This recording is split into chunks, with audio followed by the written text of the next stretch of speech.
Many years ago now, I made a list of the games I would cover in this series on the history of isometric CRPGs. The list wasn't quite set in stone, but I was getting ready to laminate it when I asked viewers if any games were missing. The Age of Decadence came up a few times in replies, so I checked it out. Not only did I immediately add it to the list, it became one of the games I was most looking forward to playing. The Age of Decadence is a dream game for me. It's a post-apocalyptic isometric CRPG, which you can play from beginning to end without engaging in a single fight, where multiple playthroughs produce drastically different outcomes, where there's a heavy emphasis on choice and meaningful consequence, and to top it all off, the developer cites the original Fallout games and Planescape Torment as the main inspiration. Well, be careful what you wish for, I guess. Developers Iron Tower Studio deserve credit for trying something a little different and making a game targeted at a niche within a niche. It's hard enough to sell isometric CRPGs in a world where Skyrim and Fallout 4 are some of the biggest selling games of all time. It's even harder when your isometric CRPG eschews tried and tested battle systems and has so much text it resembles a choose-your-own-adventure novel at times. However, a lot of writing does not equate to good writing, he says as he begins another 10,000 word script, and Age of Decadence ends up being a slog through an original but nevertheless tedious world. Quick note, Age of Decadence is a text-based game, and as such the footage in this video is going to be incredibly dull to watch. You should absolutely feel free to listen to this one as you would a podcast, you won't miss much. Age of Decadence has a development timeline that makes Star Citizen look rushed to market.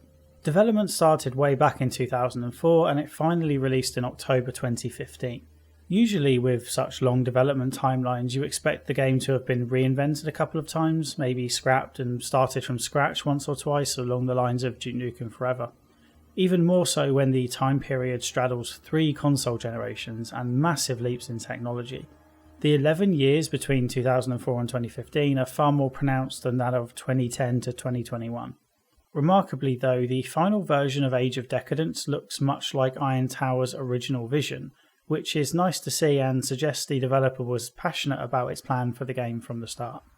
In an interview with IGN way back in 2006, director Vince Weller described a game that sounds almost exactly like the one that released in 2015. The setting is the same and he listed off factions from the 3 noble houses to the boatmen of Styx and the 40 thieves, all of which are in the game. Gameplay wise, he laid out his ambitious plan to have the game be completely open-ended, without the key NPCs most games use to push the story along, which was very much against the grain in an industry moving aggressively towards quest markers and minimaps that push players in a predisposed direction. The only major thing that changed was the length. Weller stated that Age of Decadence would be about 30 to 40 hours for a playthrough, not including repeat runs, and it ended up at roughly half of that. Still, overall it's a great example of having a vision and sticking to it through thick and thin. It shouldn't be understated how challenging it must have been to stick with a project for this long when it's not paying the bills. Iron Tower released a short video of the game in 2007, followed by a combat-only demo in 2009. There was a larger demo in 2012 before Age of Decadence went into the Steam Greenlight program in 2013. Iron Tower opened up to pre-orders, hoping this would raise enough revenue to let the team quit their day jobs and work full-time on the game. Unfortunately, they only sold a couple of hundred copies and had to carry on part-time. To their credit, they finished the game and, after a period in early access, released the completed product in 2015 to pretty good reviews. Commercially, Age of Decadence wasn't a blockbuster success, but it was never going to be. Not only is it an isometric CRPG, it's a very hard and punishing isometric CRPG. Iron Tower even states on its website that it proudly serves 0.0003% of the global gaming market. The remaining 99.997% need not apply. At first glance, I smiled at the joke and appreciated the refreshing approach. It looked like a team of people making what they love, regardless of the lack of popularity or profit potential. However, during my research on the making of the game, I found some stuff that threw this into a whole other light. I mentioned that Weller was inspired by his love of games like Fallout and Planescape, but after reading interviews with him, he seems equally motivated by his hatred of modern RPGs and the people who enjoy them. Take a fiercely combative interview he did with Rock Paper Shotgun in 2008, where he took issue with the interviewer and readers of the site not being enamoured with turn-based combat.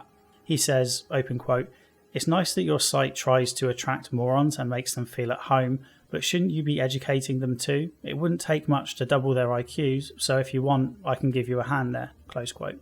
I'm not comfortable reading out the next bit because it contains an ableist slur, however I will put the text on screen for you to read if you want.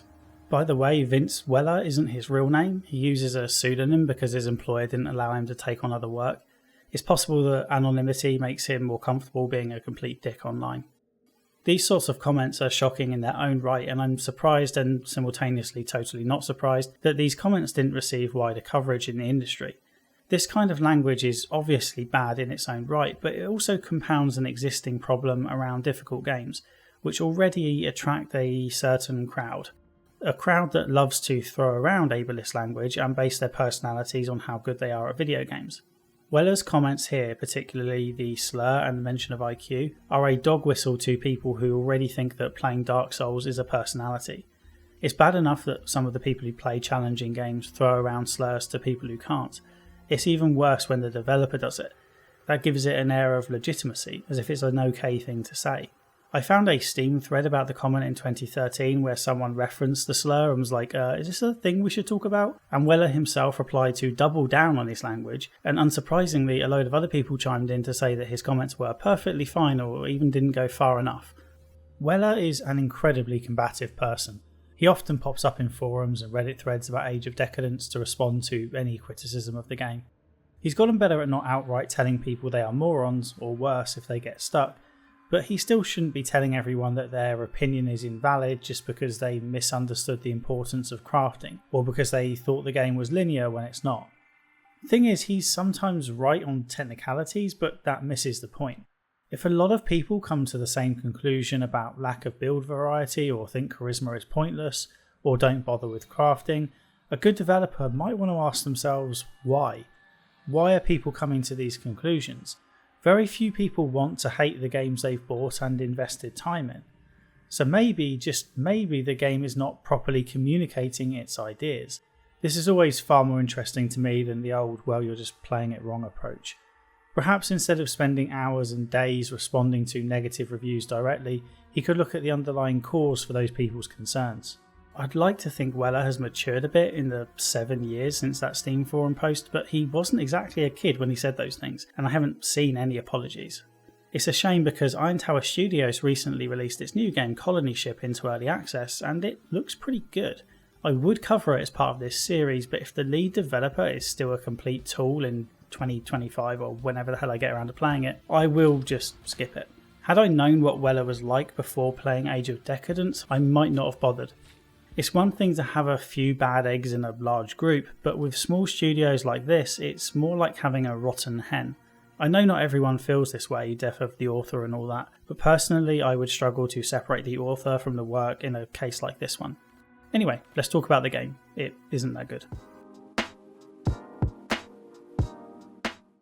On the face of it, the Age of Decadence accomplishes what it set out to achieve. Combat is challenging, making the world feel like a suitably grim and depressing place, but you don't need to engage with any of it if you don't want to. There are more skill checks per minute than a New Vegas speedrun. Your choice of background dictates your opening mission, and one playthrough can be drastically different from another, even more than, say, The Witcher 2. So why don't I like it? Well, you can have the tastiest ingredients in the world, but it won't make for a good meal unless the chef knows how to use them. The problems quickly became apparent in character creation. I am quite familiar with this character creation screen because, without being too specific, more than one run had to be abandoned and started from scratch. After picking a background which influences your faction relationships, you go on to pick stats from the usual mixture of strength, dexterity, constitution, intelligence, charisma, and perception.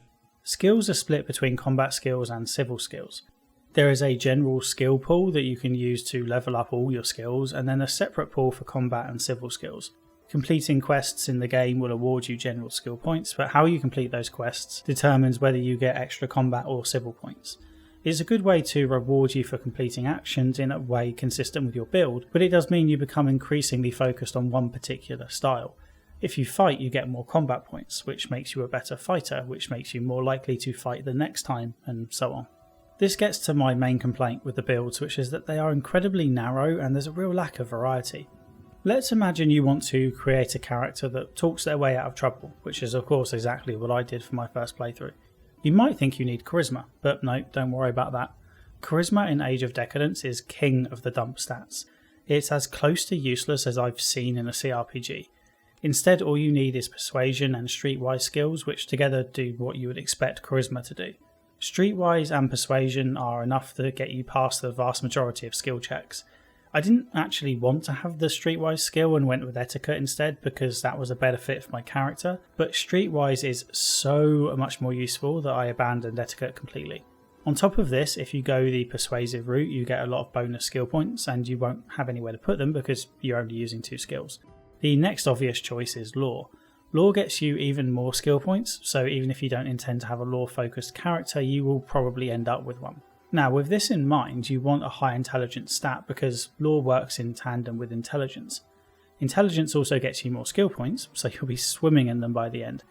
I had to abandon my original build because, silly me, I assumed my charismatic character should have charisma, not intelligence. In Age of Decadence, the uncharismatic nerd is somehow a charmer. Perhaps a bit of wish fulfillment on the part of the dev there. As far as pacifist options go, you can also play as a merchant and invest in the trader stat, plus maybe crafting and alchemy to make things to sell, but that's about it. You're not forced to build a character with high intelligence and then dump skill points into persuasion, streetwise and lore, but it's certainly the path of least resistance. The only other non-combat option, and I say non-combat very loosely, is to play as an assassin. For some reason, civil skills include lockpick, sneak, steal, traps and impersonate. There's a good assassin storyline to play through, but the mission structure doesn't suit it. My assassin was expected to either impersonate someone or go into regular combat. Sneaking didn't seem to be an option. I hadn't put points into impersonate because it was just low down my assassin priority list after lockpick, sneak, steal and traps, which seemed reasonable to me. Actually, that reminds me, the game does occasionally remember that it has skills like etiquette and impersonate and will very rarely make them important, like just for the lols. I recommend keeping skill points in reserve for those rare occasions when persuasion and streetwise aren't enough. I'll discuss combat more shortly, but those builds tend to be equally dull. The variety is restricted to what weapon you use and whether you dodge or block. If you get really ambitious, you can craft stuff, but that's about it. You can technically play as hybrid characters, but you probably shouldn't. Not on a first playthrough for sure. Even Weller warns people against that, although information to this effect in the game would have been nice. I take some comfort from knowing that I am far from the only person to find the build choices boring and or difficult. I've seen people try to mix things up a bit with hybrid builds only to find that they either don't work or are brutally difficult. Weller, who seems to have an alert set up for any negative mentions of his game, bounces between telling people hybrid builds are difficult and only for experienced players, to copying and pasting the same old list of builds that other players have successfully used, as if that proves character creation does have a lot of variety after all. Thing is, even those builds are much the same. They all have points loaded into one weapon and one defensive move, and then fewer points spread around persuasion and the like. Even according to the developer, the absolute most you can hope for in terms of interesting builds is to excel with one weapon and to be able to talk a bit when needed. Okay, so there isn't a ton of build variety, but that's okay if the builds on offer throw up some interesting gameplay, right? Well, there are some redeeming qualities here. Iron Tower certainly delivered on the promise to let you talk your way out of combat. I did manage to complete the game without getting into a single fight, and Iron Tower should be commended for that. As suggested before, the way this played out wasn't particularly exciting, just talking to people and picking the persuade and or streetwise option when it appeared. Not always though. There's an effort to add difficulty to the non-combat approach through the use of gotcha deaths. For example, if you go the wrong way when sneaking around a palace, you can instantly be killed by a trap or thrown into an unwinnable fight. As challenge goes, it's easy enough to avoid because you just reload and make a different decision. The difficulty was supposed to create an oppressive atmosphere, but in this case it just created a situation where you quick save a lot. If this reminds you of those old choose-your-own-adventure novels that were popular in the 80s and 90s, then yeah, you'd be right. Much of the game is like this. You're presented with pages and pages of text and then have to make a choice, which leads to pages and pages more text. After a big decision, you often get whisked off to a new location immediately instead of travelling there at your own leisure. I really like this actually. The alternative is to either follow a slow-moving NPC or add a new mission to your quest log, which ends up wrecking the pacing in situations when there's supposed to be a bit of urgency. The stealth missions, where you choose to go left, right or straight on with no meaningful information to help you choose, are classic choose-your-own-adventure moments. Quick saving and reloading is just like when you kept your finger on the page as you turned to the next one and then went back when it all ended badly. Age of Decadence sometimes takes this choose-your-own-adventure approach too far by just doing the work for you. Books like this have to be multiple choice, but games can and should be a bit more dynamic. If I need to give someone an item to progress, maybe make me actually think of that and do it instead of sometimes just having it be an option in conversation. There were a few cases where I would never have thought to hand over an item, but I didn't have to. The game did the thinking for me. As a result, I played large chunks of the game on autopilot and I was passively engaged as I would be with a book instead of actively engaged. The casual autopilot click the obvious response approach works most of the time until it doesn't. As much as I hate to say it, one of the most interesting parts of the game doesn't end up adding to the experience as I had hoped. Iron Tower wanted Age of Decadence to be truly non-linear. Not just in an open world sense where you can go anywhere you like, but in the sense that there is no strict main path towards completion. There aren't vital NPCs to talk to or conversations you just have to have. Even the ending is relatively open. Most open world games or RPGs start narrow and then open up, and then they narrow again at the end. From beginning to end there are core missions you have to do, people you have to talk to, etc.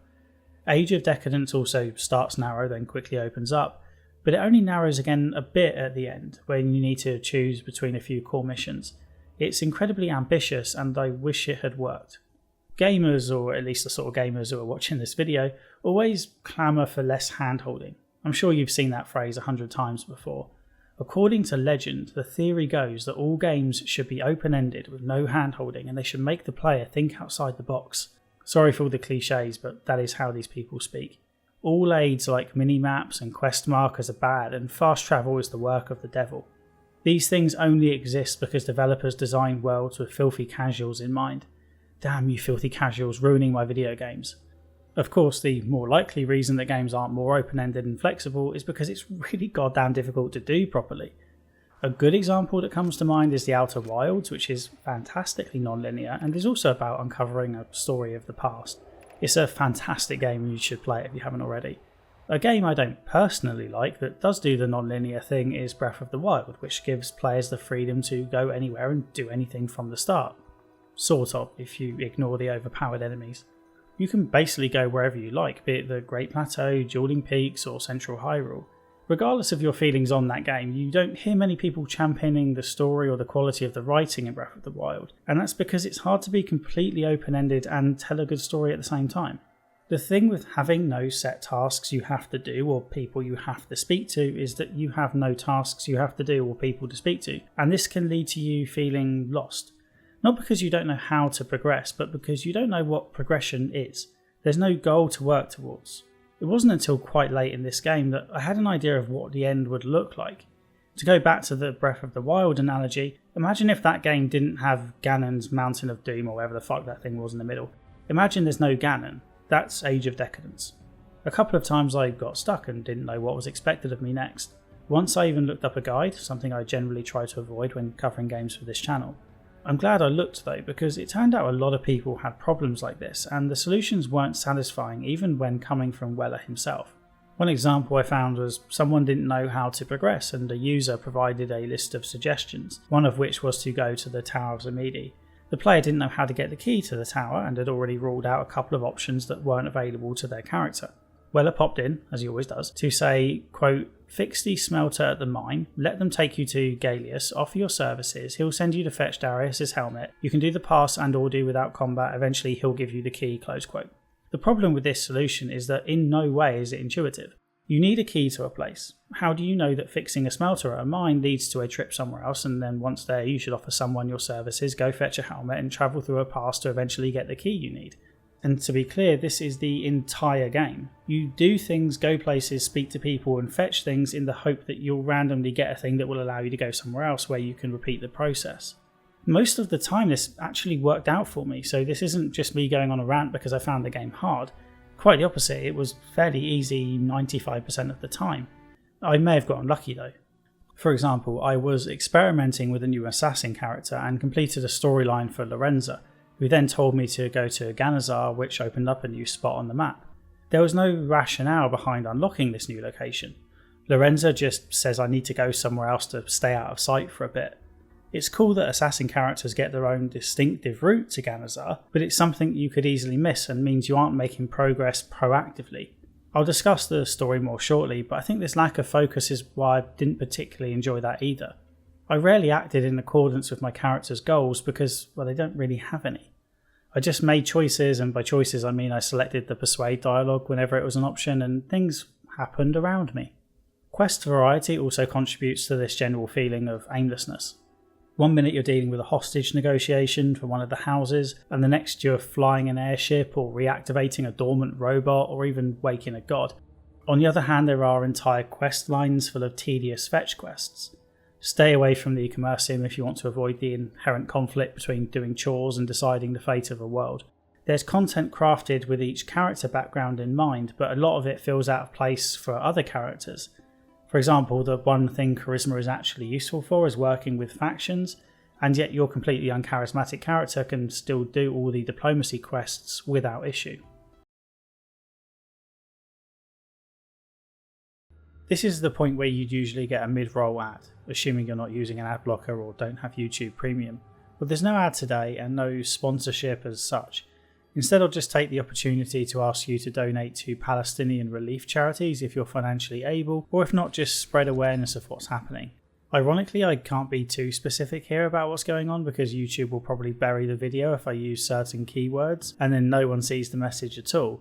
Despite what some say though, it's not a complicated issue, it's incredibly straightforward. People in Palestine need your help. I personally donated to the Palestine Children's Relief Fund and Medical Aid for Palestinians. I'll leave links in the description. Thank you.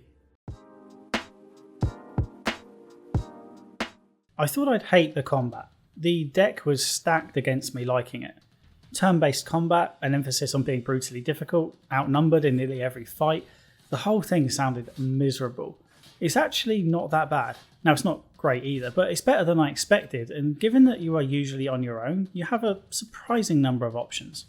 Combat is tough, especially at the start. I didn't complete my combat playthrough, so it's possible that it gets harder near the end, but my experience was a brutally tough start which got easier the longer I played.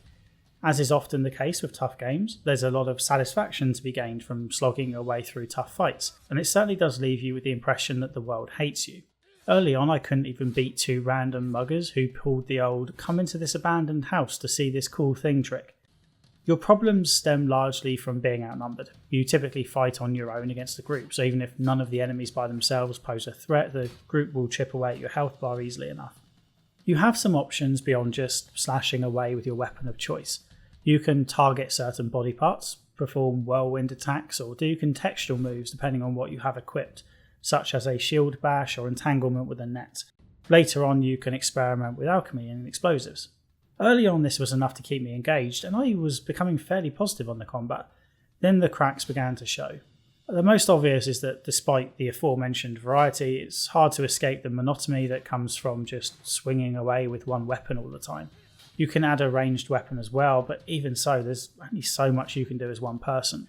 I also found that both my character and my opponents were unnervingly good at not being hit, which meant fights dragged on and on with me swinging and the opponent dodging a couple of times, and then them swinging at me and then me blocking. The block and dodge skills seem way overpowered.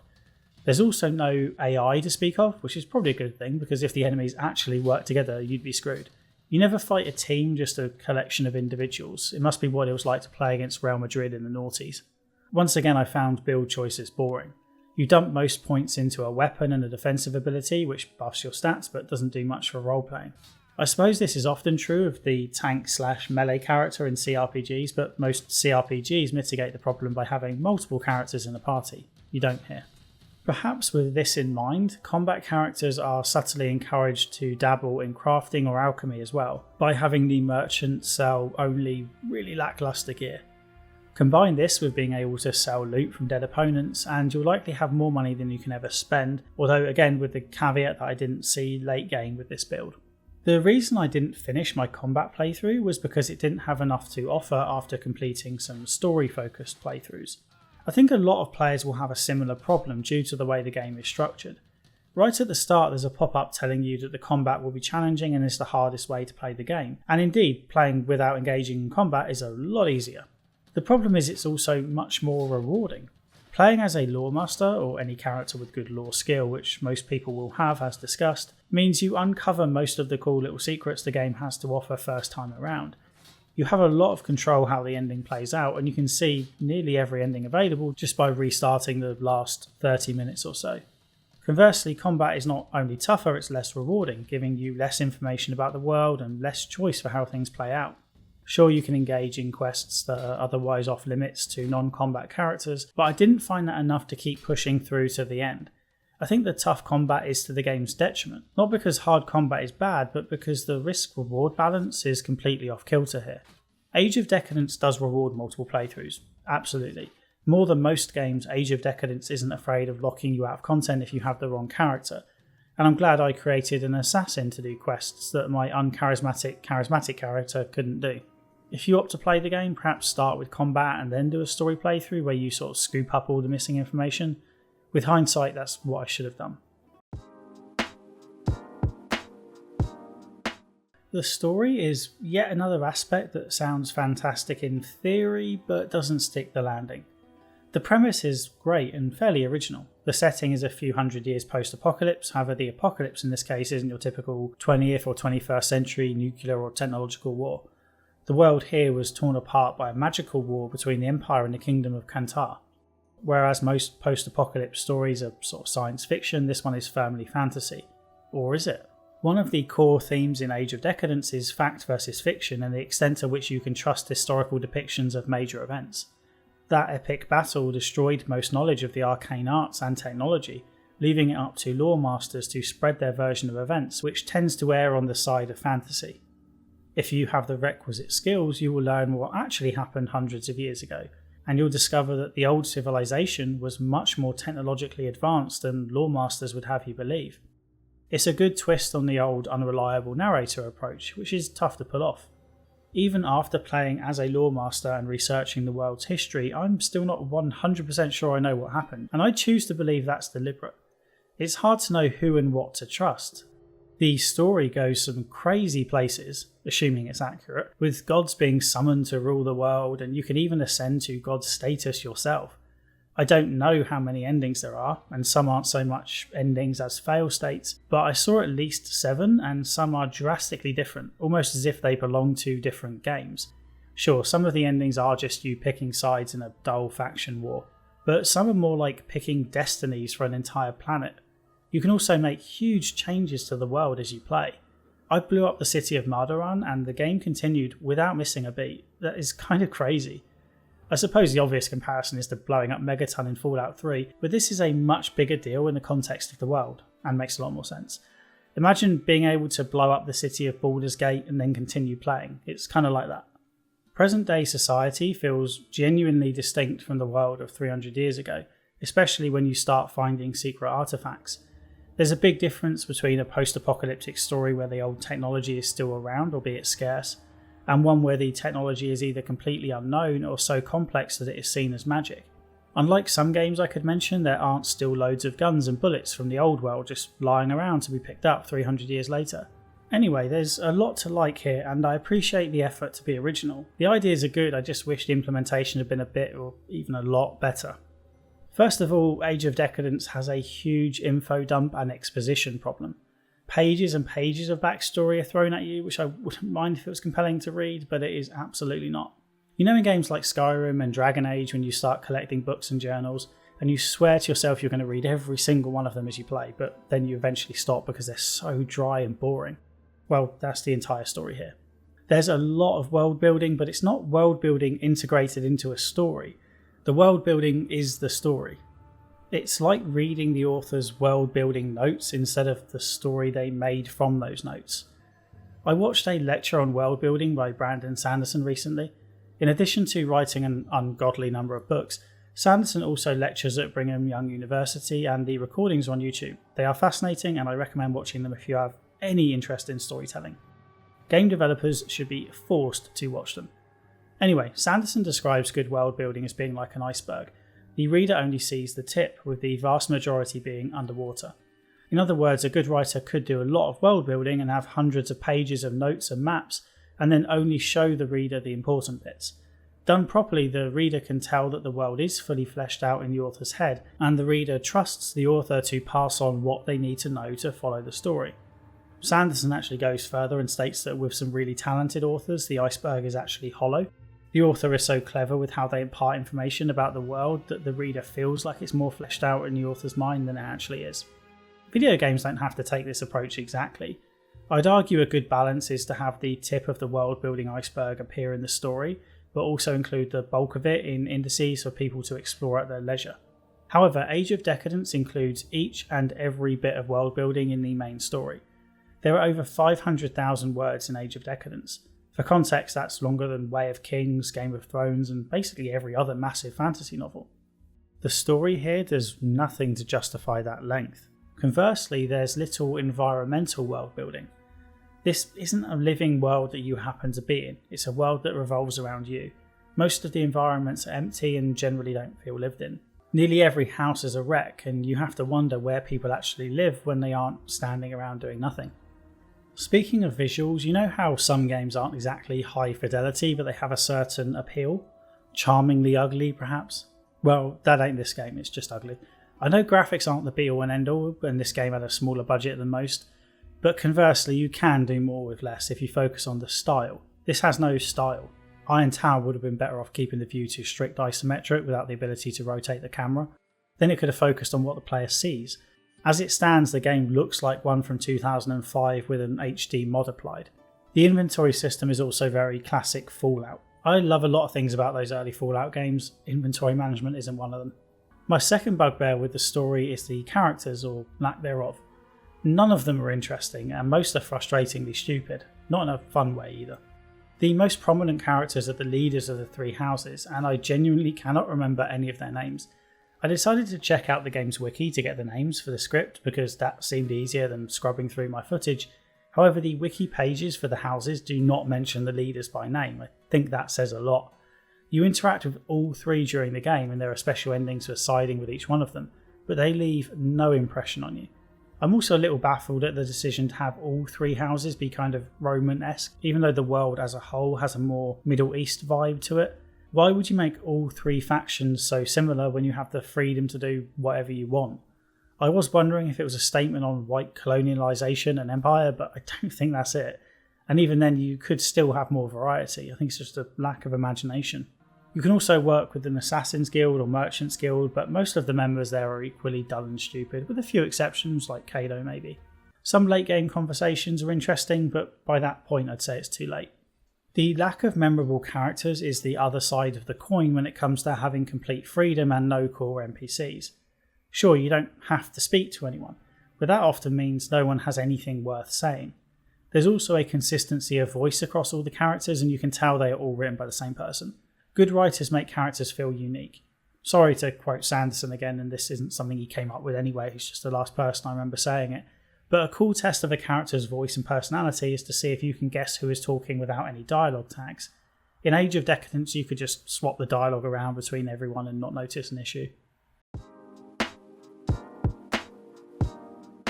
Age of Decadence is so close and yet so far from what I want in an RPG. Any game that emphasises non-linearity, abundant speech checks, and focus on story over combat will get my attention. The problem is these things are difficult to do well, especially writing.